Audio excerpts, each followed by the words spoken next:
So what I want to do is I want to fix this really heavy foot motion.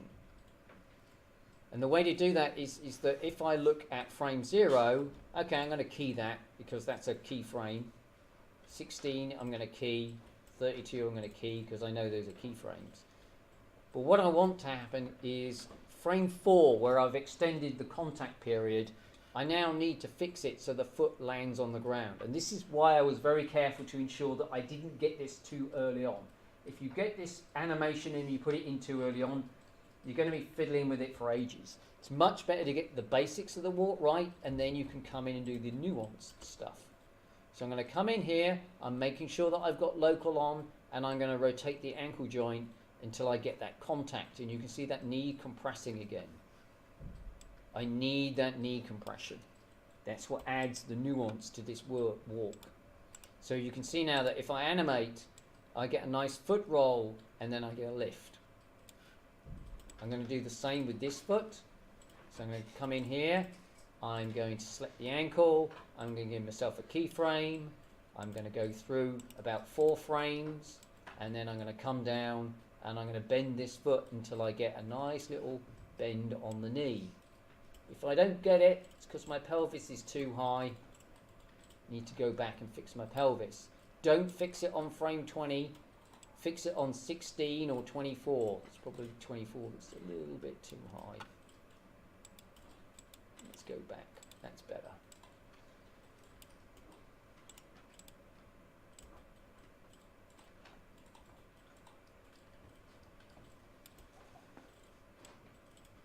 Need to steal that key from 16.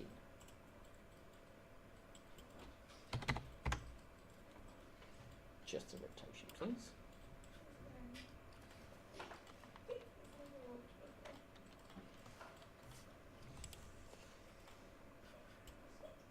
Okay. Okay, so now we have some interesting style going on in this walk. And that's because he's kind of tiptoeing, because he's putting his toes down first. And that's because we've animated the ankle joint. And you can see that the ankle joint is animated. And then, whilst it's correct on frame 16, it's not correct on frame 12. So again, what I'm going to do is I'm going to pull this frame back to 12. And then I'm going to animate my toe roll. So I'm going to come in here. And again, I need to think toe roll. Okay, I'm going to key it here. I'm going to key it here. I'm going to key it here. And I'm going to go back. And I'm going to add some toe slap. And rather than doing that on the 4th frame, I'm going to do it on the 2 frame. So I'm going to go 2 frames back. And I'm going to lift the toes. And this will give me that slap. Remember when I was talking about the lamp? You go in and you add nuance, this slap frame, a couple of frames before slap. So we get ankle lift. Again, I want to make sure that my key here is in the right place. Get my toe back down. Lift, passing frame. Still can nuance that a little bit. And then slap. Then I need to do the same with the other foot. So my toe roll is in. I'm tiptoeing into this, which I don't want. So this ankle, this keyframe is going to come back. Toe roll. I'm going to, whoops. I'm going to select my toes. Going to make sure that I key on the 24th. Then I'm going to go back in. I'm going to key on the 32nd, and then I'm going to come 2 frames back, and I'm going to lift, and that's my toe slap.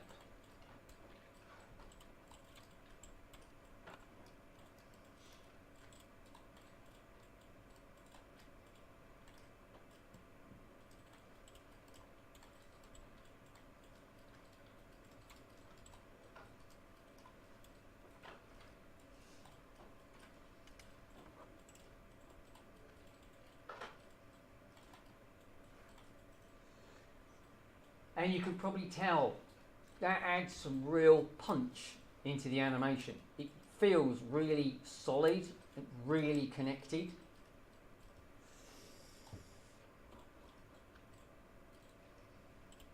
I can go in and I can think about tweaking the passing.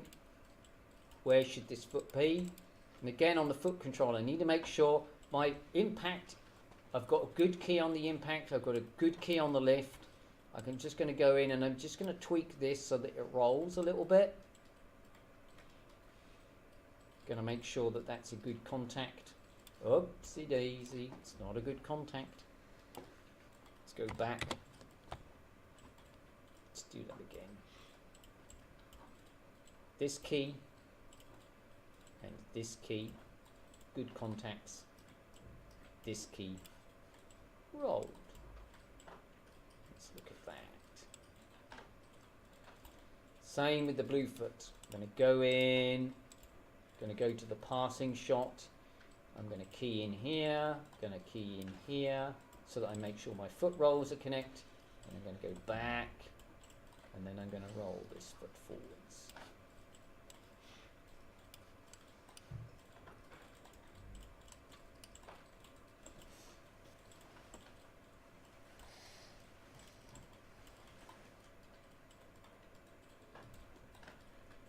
Going to play it.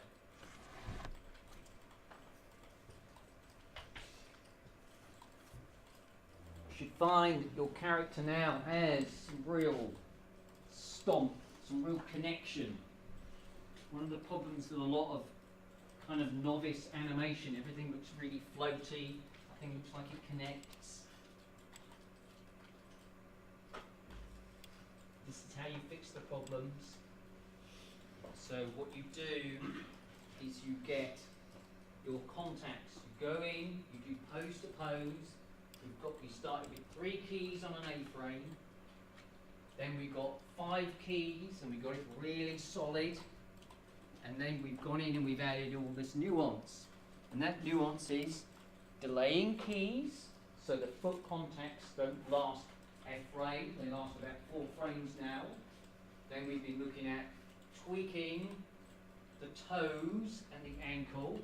First of all, we did the ankle. We got it to lift. And then we've gone in and tweaked the toes and we've got them to slap. Now, obviously, nobody's toes flop around unless you happen to be a giant clown wearing clown boots.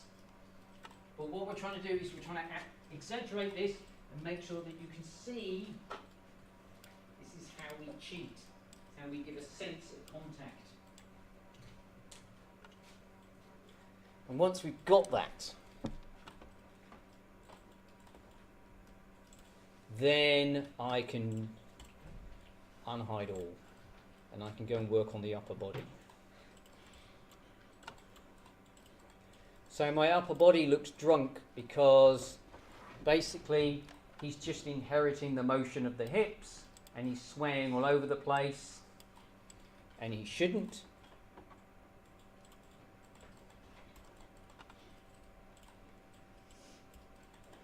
So I'm just going to flick him into the front view, and here's how I can fix all of this. So even though our hips are swinging about like nobody's business, what is actually happening on your upper body and your neck muscles and your head muscles, they're all counter rotating to preserve your head motion so that your eyes can focus on what it is that you want to eat this day. So what I'm going to do is I'm going to go through and I'm basically going to go up this chain. So I'm going to start with the chest and I'm just going to counter rotate the chest so that it is facing front, because that's what I want. I've got auto key on, and then I'm going to go through and I'm going to go to frame 16 because I'm going pose by pose, and then I'm going to go in there and fix the front view, and I'm going to go for 32 and I'm going to go in and fix front view.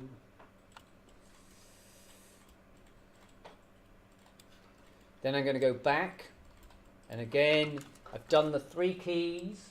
Now I want to go in and fix the passing keys, so So I'm going to go in and I'm going to straighten this up. And you can already see what a nice sexy pose my dude has got. And in this case, what I'm actually going to do is I'm going to slightly counter rotate, over exaggerate the shoulder movement a little bit.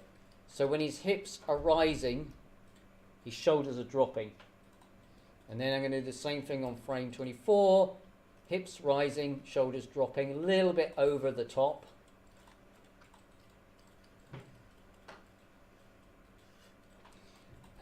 And then when I'm happy with the chest, that looks pretty good to me. I'm not going to worry about the arms for the moment. Then I'm going to go in and then I'm going to do the head. And what I like to do with the head is I like to try and be as accurate as I possibly can with this bounding box. So sometimes I'll just flick it out into orthogonal. And I try and get it so that my camera is lined up on some particular axis. So in other words, if I look at the front view, you can see that he's looking over to one side, but also slightly up. So I'm just going to line him up frontwards. But then I'm going to rotate the camera so I'm looking slightly down, because I like the fact that he's looking slightly up. And then what I'm going to do is I'm going to move him. And again, it's the same order with the keys. So I'm going to go in, frame 0's done. Frame 16, I'm going to go in and I'm going to tweak this rotation so that he's looking straight at me. Again, I'm in an orthogonal, orthographic viewport. Frame 32, going to go in, fix that one. And then I'm going to look at the crossing. Again, getting this order right is very useful. If you start doing your keys chronologically, you're doing it wrong, because that's not how the animation builds, because you're not using the interpolation of the computer to your advantage. And again, what I'm going to do is, again, I'm actually going to keep the head slightly rotated against the shoulders, but with the hips. So I'm just going to nod him slightly to one side, and then I'm going to slightly nod him to the other side. Check that he's looking right at me, with a slight nod to the other side. Yep.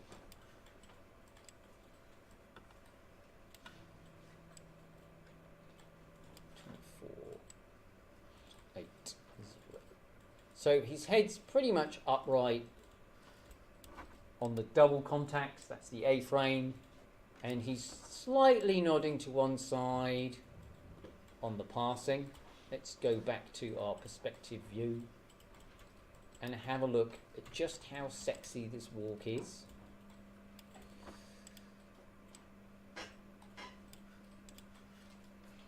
There's a little glitch at the end there, I can see. That's because I haven't stolen the frame. Let's go in and steal that from frame 0. That'll be better.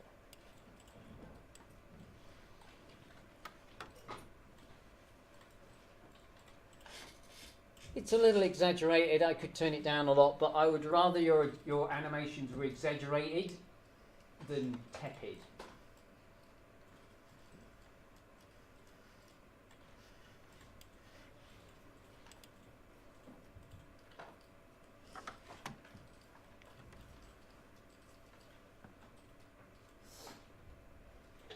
And then what I need to do is I need to go in and tweak the arms.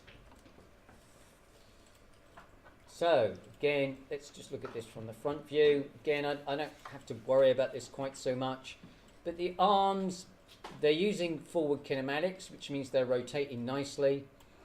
And again, what you can do is decide how much you're going to exaggerate the tense status or the relaxed status of this character.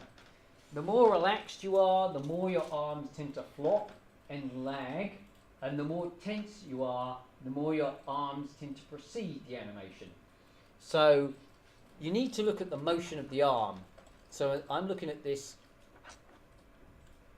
magenta arm, and you can see that what happens is that the hand is staying relatively still, and then kind of it's lagging, it's going down and off to the side. I've animated this arm. So what I can do is I can start to animate this. And again, what I need to think about is, do I want it anticipating the character or lagging the character? Lagging is relaxed motion. Anticipating is a stressed motion. Let's make him a little bit relaxed. So what is, I'm going to come forwards a little bit, and I'm just going to relax this arm back to where it was. And then he steps, and again I'm just going to key this, and then I'm going to go forwards a few frames, and then I'm going to lag his arm back a little bit. I'm going to do the same with the other arm. So this arm, I'm going to key it, I'm going to go forward a few frames, he's chilled, so I'm going to relax the arm. I'm going to go to frame 16, I'm going to key it because I know it's a pose frame. I'm going to go forwards a few frames, and then I'm going to relax it. I need to check that he doesn't stick his arms through his body, because that looks weird right there. You can see that this green arm is cutting through the body. I'm going to go up to its parent, and I'm just going to tweak him out a little bit. Check the other arm, tweak that out a bit.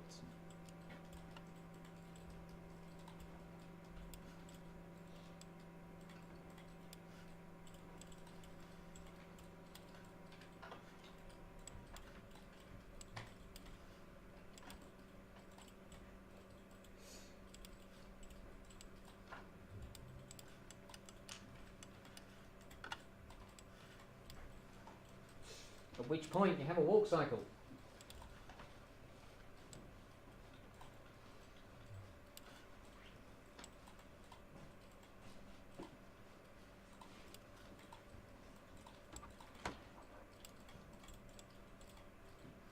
Finally, what you can do, we can turn off the auto key, and I'm going to change the attitude of this character. So if you remember right at the beginning, I said, what happens when auto key's not on and you move objects around? That movement gets inherited throughout the animation. In other words, the starting position of the object gets offset. It's the same for the scale and the rotation. So I have this character,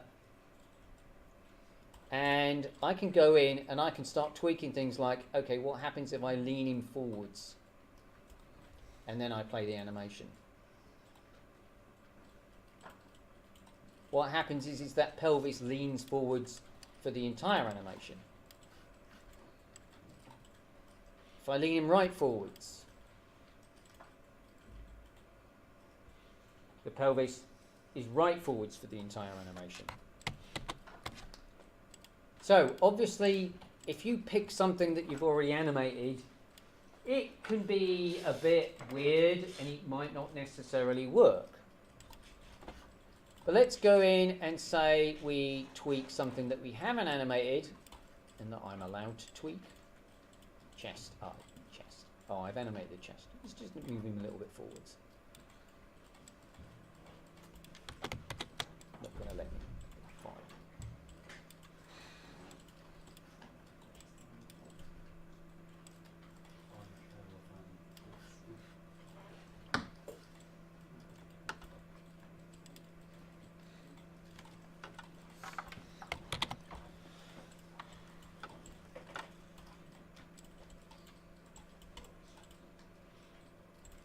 Right, so let's see what happens when I change the position of the hips, because you can do some interesting things.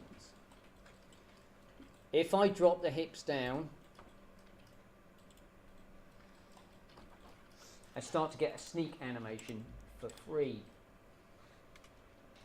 Just needs a bit of tweaking. If I move the hips really far forwards, and rotate them a little bit forwards, get guy walking in the wind for free. If I do the reverse and I move this way back and rotate it way back, I get guy walking a dog, big dog, for free. Okay, yeah, I need to go in and tweak the arm so it looks correct. It's really useful being able to go in and post fix. Again, it happens the same if I go in and change a foot height. If I stick this foot up here, I get guy walking along a bench for free. Neat. Possibly not that useful.